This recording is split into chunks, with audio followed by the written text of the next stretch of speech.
Hello everyone, I hope you're all having a great day today.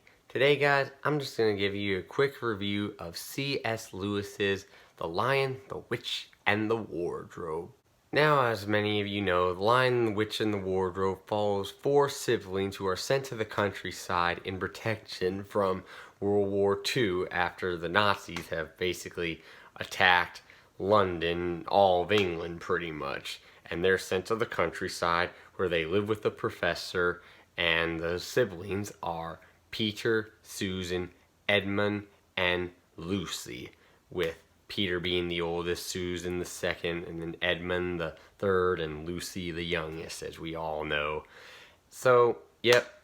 And then, upon being at the professor's house, they discover a wardrobe which leads them to a magical fantasy land known as Narnia, which is controlled by an evil witch who calls herself the Queen of Narnia, in which she has turned the land into an everlasting winter. After reading this book, I'm actually going to award it a good 5 out of 5 stars. Let's begin why. First, we have the plot, as I stated. It now takes place in the land of Narnia, where the four siblings, Peter, Susan, Edmund, and Lucy, are now trapped in this land and must learn to survive and figure out how to defeat the evil queen, or as I should say, the witch in here, who has turned Narnia into an everlasting winter, in which they also discover a lion known as Aslan, who is pretty much like the man who gives them more information about the prophecy of Narnia, that the ones who will defeat the evil witch are 2 daughters of Adam and 2 daughters of Eve. So pretty much, as you all might know, yes, C.S. Lewis brings a lot of Christianity into this story right there, because Adam and Eve right there.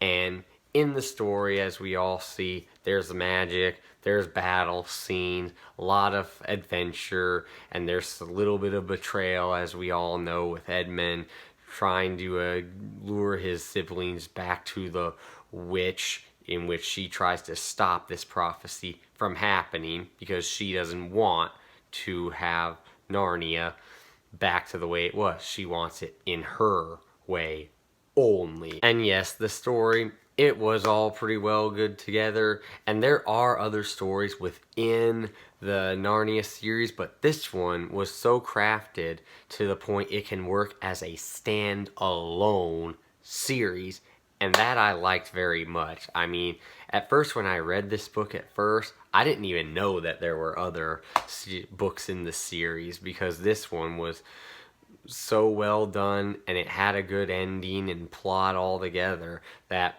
I didn't even think that there were others, and I really didn't feel the need that there should be others at all, because it was just so perfect. And it's another one of those stories for like the young readers, for when they want to get into fantasy, they'll like this.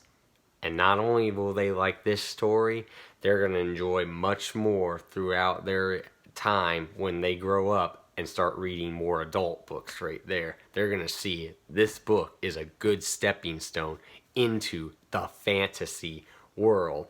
Even though there's not a whole lot of magic in here, like a bunch of hard naming spells or anything, still, this is just a preview of what there is to come in the entire fantasy genre altogether.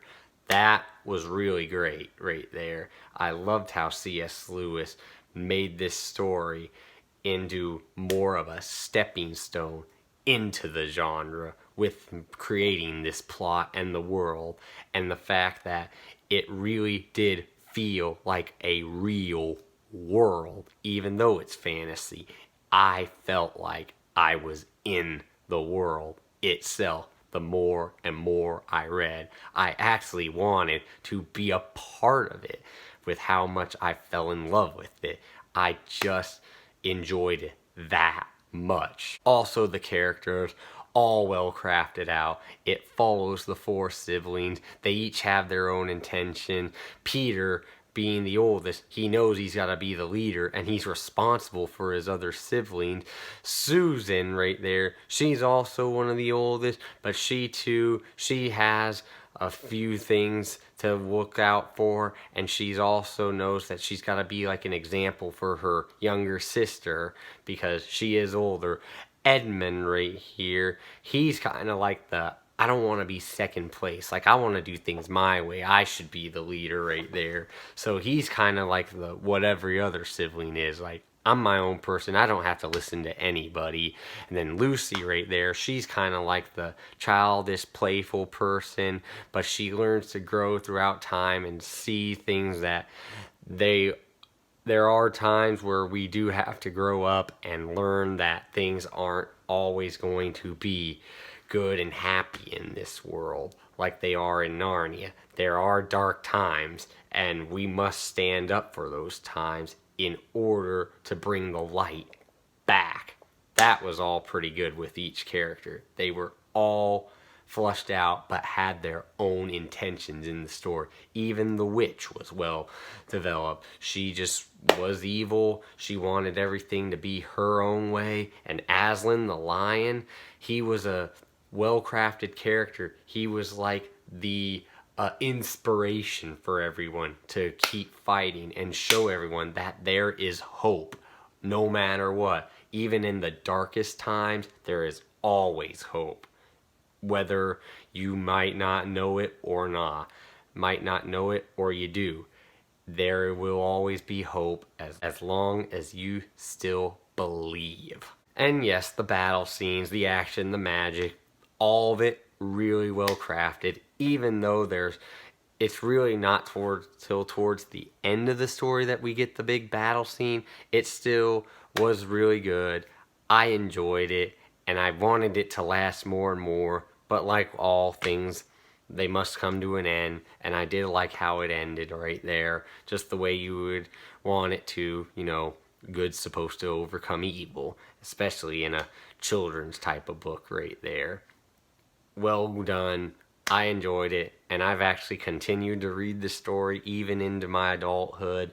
I'll probably be reading it no matter how old I get because I just love it that much.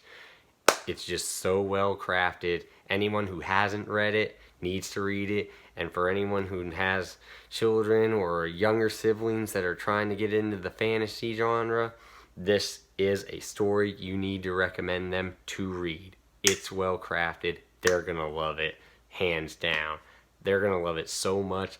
Fantasy will be the genre they're going to go after. And that's all I have to say about this story. Once again, guys, thanks for watching. I hope you all have a great day. Remember to like this video and subscribe down below. And I do post videos every Friday, and I'll try to post more throughout the week. Thanks for watching again, and you all have a great day, and remember to be safe.